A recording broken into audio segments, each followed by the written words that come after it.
We all came to Israel about a week ago, although it seems like years ago, with the very same goal. We came to volunteer and to come back to Israel. Many of us, if not most of us, hadn't been here since October 7th. There are those who hadn't been here since they were teenagers, and still others, this was their very first trip to Israel. And so we all wanted the same thing, to come, to volunteer, to reconnect, to revisit. And for the first few days, we did just that. We got our hands dirty. We planted trees on kibbutzim and flowers. We went onto a vineyard and pulled out weeds.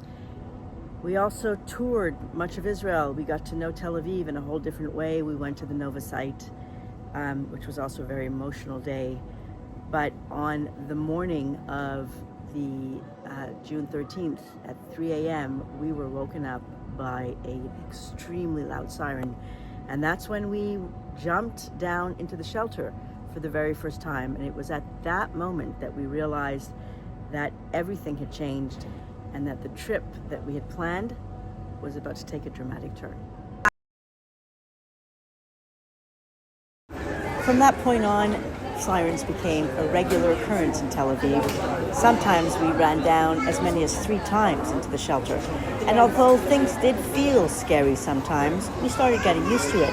Even started taking what we jokingly called selfies, a mix between the words selfie and safe house. It's almost like I've become more resilient, understanding of how it is that you can experience something that is intensely war-ish.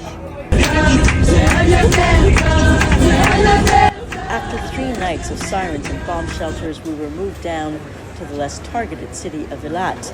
And although we still had to be careful and contend with sirens, we started to absorb the famous resilience of Israelis, being careful but still enjoying every moment and celebrating life.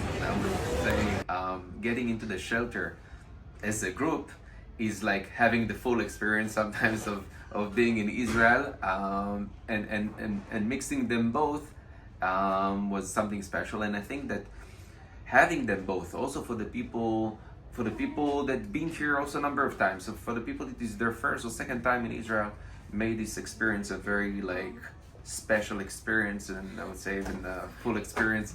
As worried as people might be for me, my family, might be for me back in Montreal, if I had to come back in the same circumstances and under the same situation, hands down, I will do it again.